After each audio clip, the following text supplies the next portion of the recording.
faltado esta iniciativa por parte da Ordem? E, sobretudo, nesta relação entre a Ordem e o Estado? Bom, bom dia mais uma vez. Sim, certamente que nós temos que alterar muita coisa e não podemos ter mais do mesmo. E é importante fazer aqui um ponto de situação relativamente a este assunto, e que é o seguinte.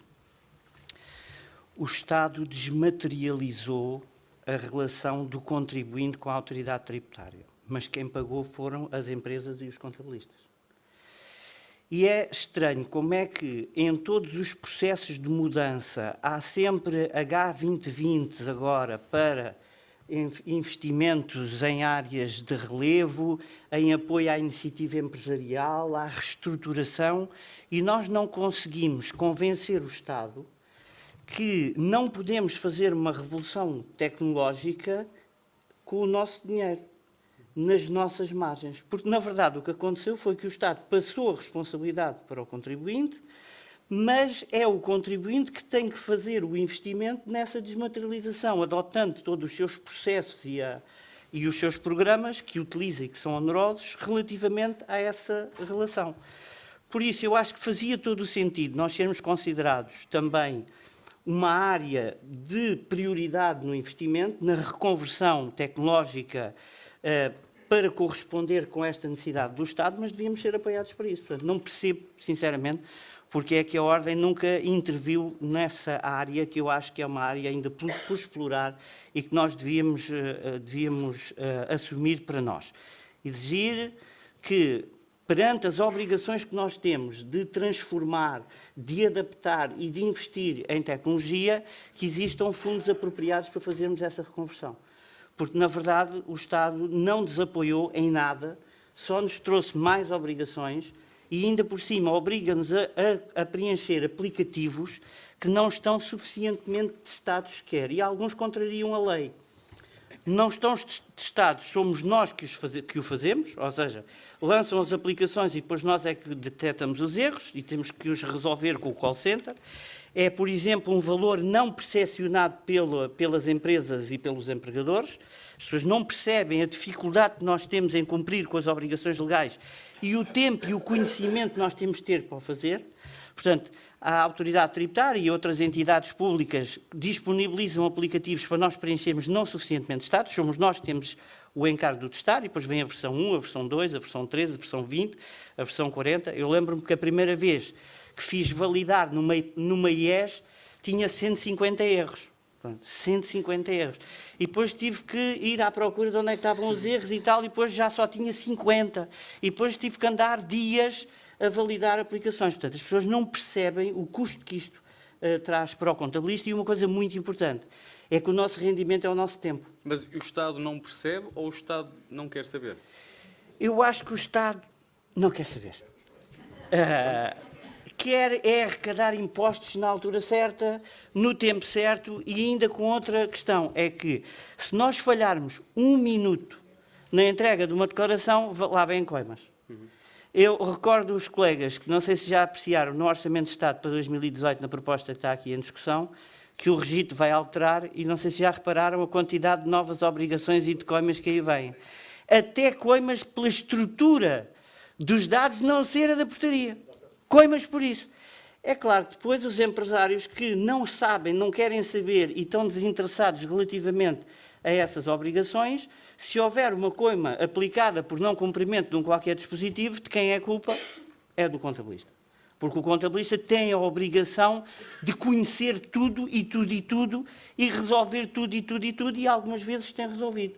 Só que a sacrifício da sua vida pessoal e familiar, a sacrifício do seu rendimento, e isto tem que ser parado num determinado momento. Nós temos que ser entendidos pela autoridade tributária como agentes que colaboram, que têm um apor. Estamos cá para encontrar soluções, mas nós temos uma palavra a dizer. E nós também temos famílias que também precisam de nós. Obrigado, Filomena. Passo também aqui o microfone aqui ao José, só por, de alguma forma também porque eu vi tomar muitas notas e calculo que tenha muita coisa para dizer, mas também gostaria de uma vez que o nosso tema também tem a ver com um bocado com as tecnologias de informação e com os desafios informáticos que se colocam à ordem, e o José tinha falado na sua intervenção que é necessário que os contabilistas aumentem o campo de competências. E eu gostava de saber em que direção ou em que sentido é que acha que poderiam ser novas competências para os contabilistas. Muito bem. Acho que há aqui 2 ou 3 notas que são relevantes e que têm a ver com o seguinte. Nós estamos num novo mundo. E eu fui confrontado, e estou sistematicamente a ser confrontado com uma situação que é, eu recebo aqui uma notificação da Google a dizer, se sair agora, daqui a 30 minutos, seguir pela autoestrada X, está na próxima reunião. E eu comecei a dar por mim a perceber, mas como é que a Google sabe que eu vou ter uma reunião e qual é o sítio onde vou ter a reunião e onde é que moro e onde é que passo férias? E dei por mim a pensar que eu, de facto, num determinado momento, quando a Google quando eu fui instalando aplicativos, ele disseram-me, concorda? Sim. Aceita? Sim. E a verdade é que a Google tem a minha vida toda, sabe onde é que eu moro, onde passo férias, tudo. Portanto, isto é um novo mundo e com a nossa aceitação. O Estado está a fazer mais ou menos o mesmo com as empresas. Pronto. E há aqui um limite que está a ser ultrapassado, mas que as empresas têm que ter consciência. Nós lidamos com informação que não é nossa. A informação é das empresas. Okay? E, portanto, é preciso ter alguma cautela relativamente à entrega de informação, porque basta a simples entrega de um balancete a pedido de um qualquer gerente de uma agência do banco, onde a empresa tem conta, sem autorização do titular dessa informação, para nós estarmos a incumprir com um dever de sigilo profissional. Pronto. E isto vai abrir aqui um debate muito relevante sobre a utilização da informação e a proteção de dados.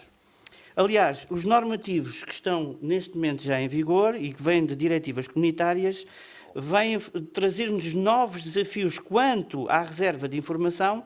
A informação que nós temos, e é preciso alguns colegas aqui estejam mais atentos, se não estão ainda, que é natural, porque nós temos tantas preocupações, que é, por exemplo, na salvaguarda de informações pessoais, porque nós processamos salários e temos informações das pessoas. Portanto, e essas informações estão cada vez mais reservadas e limitadas relativamente ao uso e utilização.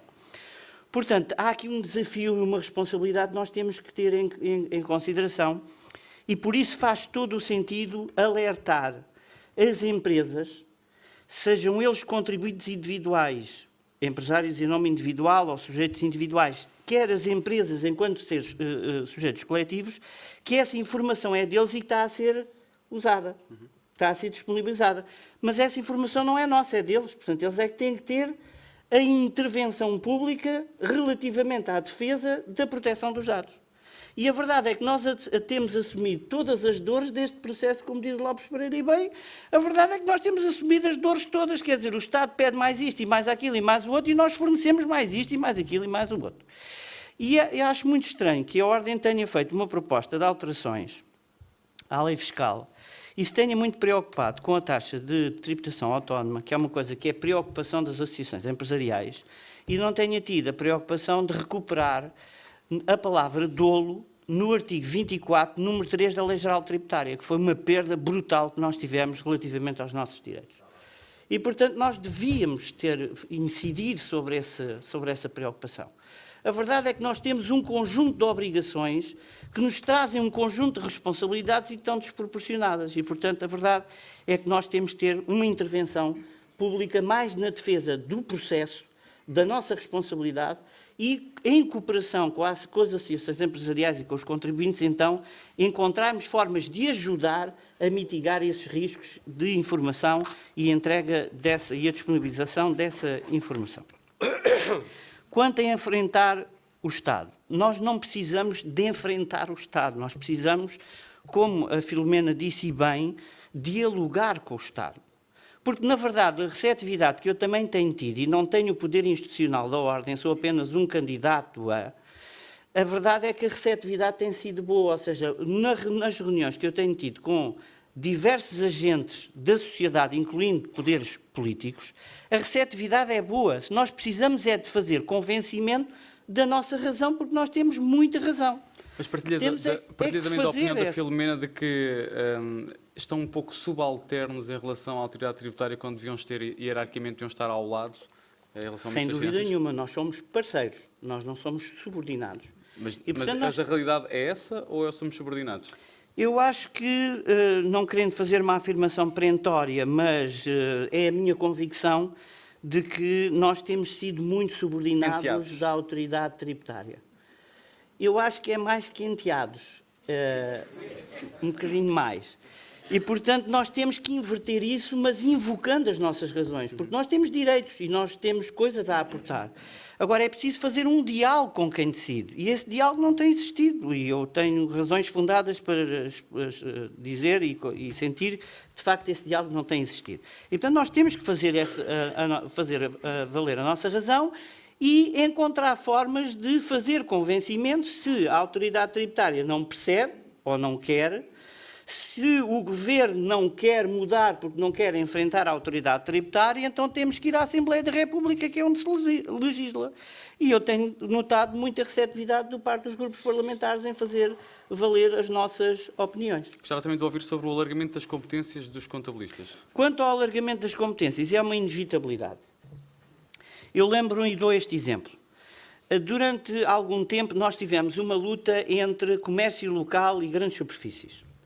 E o comércio local entendia que a forma de se defenderem relativamente ao seu negócio era impedir que as grandes superfícies abrissem aos fins de semana. Guerra perdida. Nós temos que encontrar não a razão da atualidade, mas novas formas de competência para nós aportarmos mais valor às empresas e não dependermos dessa necessidade e de subjugação aos cumprimentos das regras fiscais. E, portanto, nós temos que aumentar só, nós já temos essas competências, porque, sobretudo, quem vem das escolas, e principalmente das escolas mais vocacionadas para a profissão, já tem competências científicas para aplicar. O problema é que não tem campo de ação para aplicar porque está subordinada à autoridade tributária. E nós deixamos resvalar, por exemplo, e deixar de existir, que é uma coisa que importa para as empresas, a contabilidade analítica interna de gestão, que depois nas grandes empresas evoluiu para o controle de gestão, mas que nas pequenas empresas e nas microempresas é muito útil e muito apreciado. Eu ainda há pouco tempo estive a fazer uma formação para empresários em que eles ficaram muito interessados em perceber como é que se formavam as margens. Alguns deles não percebiam, por exemplo, que o transporte das mercadorias até à armazém são custo de compra e que o transporte das mercadorias para o cliente são custo de venda. E, portanto, as margens são afetadas em função da forma como se imputam os custos. E eles isto querem, isto percebem, eles gostam disto, porque percebem porque é que não podem fazer descontos acima de um determinado montante, senão estou a perder dinheiro. Pronto. E é esta informação que nós temos e que não estamos a dar, porque nós não conseguimos dar, nós não temos tempo a respirar. Sobretudo aqueles que trabalham na prática individual ou nos escritórios de contabilidade. Portanto, aí é mais dramático. Nas grandes empresas, o controle de gestão foi apropriado por outras profissões e outras áreas de atividade. E, portanto, nós deixámos de perder o controle de gestão e eu acho que os contabilistas têm que readquirir posições nas empresas relacionadas com o controle de gestão, relacionadas com a direção financeira, com a tesouraria, e isso é o caminho que o próprio IFAC, que eu aqui utilizo como elemento guia daquilo que eu acho que é o aumento de competências, que é uma visão de futuro, não é uma visão de passado, é uma visão para a frente, que diz os contabilistas de futuro têm que se guiar para estas competências. E eu acho que é isto que nós temos que aportar para as empresas e este é o nosso caminho. Muito obrigado, José. Paulo Franco, antes de abrirmos o espaço para também algumas perguntas do público. Bom, acho que ficou evidente que ou foi um lapsus linguae ou então já sabemos qual é a avença que o Paulo paga à contabilista, porque de 80 para 180, não sei se é só fazer contas, não é? Porque aí são 80 euros, portanto, ou foi um lapsus linguae ou é pagarmos ali tudo junto. Ok. Queria só dizer o seguinte, eu acho no pacote. Pois, essa é a questão. Eu acho que é importante assentarmos aqui noutro aspecto muito importante, que é o seguinte. Nós, quando falamos em desmaterialização e processos inteligentes de leitura de documentos, estamos sempre a falar de informação financeira. Documentos, informação financeira. Hoje a informação financeira é muito mais importante do que a informação não financeira. Pronto, e essa informação não financeira não se vai desmaterializar. Ela existe, mas não está disponível e nós temos que ir à procura dela. Aliás, hoje o grande desafio das empresas é exatamente apresentarem balanços que não representam a qualidade ou o valor das empresas. Isso daria para outra discussão mais à frente, mas a verdade é que se formos comparar o valor de mercado de uma ação de uma empresa cotada com o valor contabilístico, há diferenças que vão até 5 vezes. Portanto, há aqui intangíveis e há aqui informação não financeira que tem que estar disponível e que não está para avaliação e julgamento das decisões. Se isto é assim nas empresas maiores, não é menos importante numa microempresa, que é a qualidade que tem na relação com os seus clientes, porque é isso que vai fazer a diferença.